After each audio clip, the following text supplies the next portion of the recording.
The word worthless hit me like a fist to the chest, stealing my breath as I stood frozen in our kitchen. The weight of a decade of marriage crumbling in a single syllable. Sarah's voice, sharp and cold, echoed in my mind as I stared at the unpaid mortgage notice on the counter. Its red ink screaming betrayal louder than her words ever could. 10 years of grinding, of sacrificing my dreams to keep a roof over our heads, and she'd spat that word at me like I was nothing. But it wasn't just her voice I heard that night. It was his too, laughing with her on the phone when she thought I was asleep. That's when I knew. That's when I stopped paying. I'd always been the steady one, the one who clocked in at 6 a.m. at the warehouse, hauling crates until my back screamed. While Sarah pursued her passions, art classes, yoga retreats, endless side hustles that never panned out. I didn't mind. I loved her fire, her restless spirit. I thought we were a team.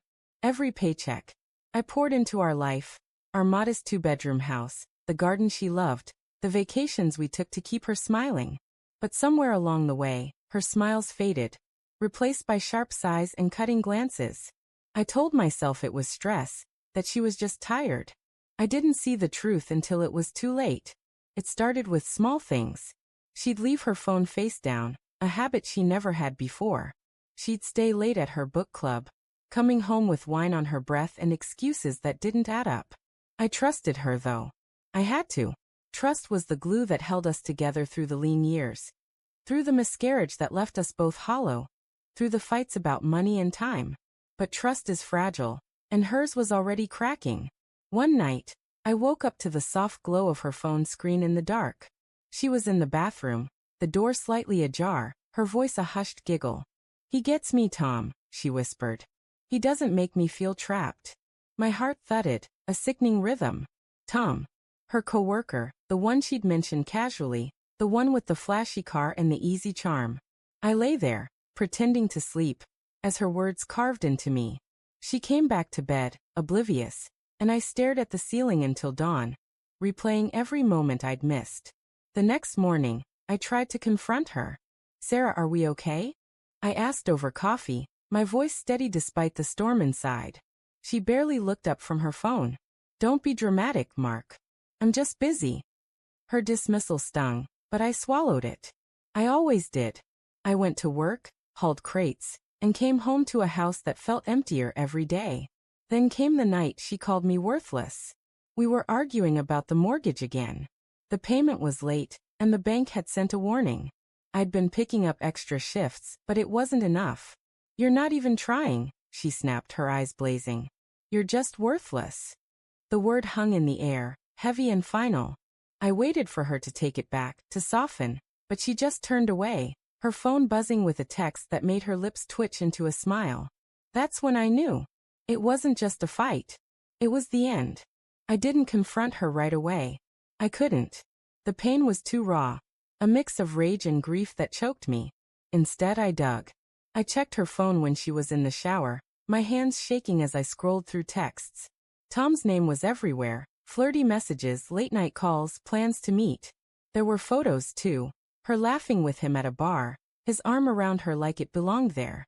Each message was a knife, twisting deeper. She'd been living a double life, and I'd been too blind to see it. I stopped paying the mortgage the next day. It wasn't planned, it was instinct. If I was worthless to her, then my money, my sweat, my sacrifice, wasn't hers to claim anymore. I redirected my paycheck to a new account, one she couldn't touch. The bills piled up, and she didn't notice at first. She was too busy with Tom, sneaking out to book club or work events. I let the notices stack on the counter, a silent rebellion against the life I'd built for her. Weeks passed, and the tension grew. Sarah started to notice the late notices, the calls from the bank. "Mark, what's going on?" she demanded one night, waving a letter in my face. I looked at her, really looked at her, and saw a stranger. "I stopped paying," I said, my voice calm but cold. "You called me worthless. I figured you didn't need me anymore." Her face paled, but she didn't deny it. She didn't apologize. She just stared, caught in her own web. The truth unraveled fast after that. I showed her the texts I'd screenshot, the proof of her betrayal. She tried to spin it. Tom was just a friend. She was confused. She needed space. But the lies crumbled under the weight of her own words. I deserve to be happy, she said finally, her voice breaking. You don't make me happy anymore.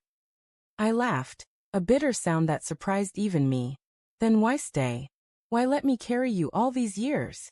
She had no answer. The house went into foreclosure. I didn't fight it. Let it go, I thought. Let it all go. I moved out, renting a small apartment across town. Sarah stayed in the house until the bank took it, clinging to the life she thought she could keep.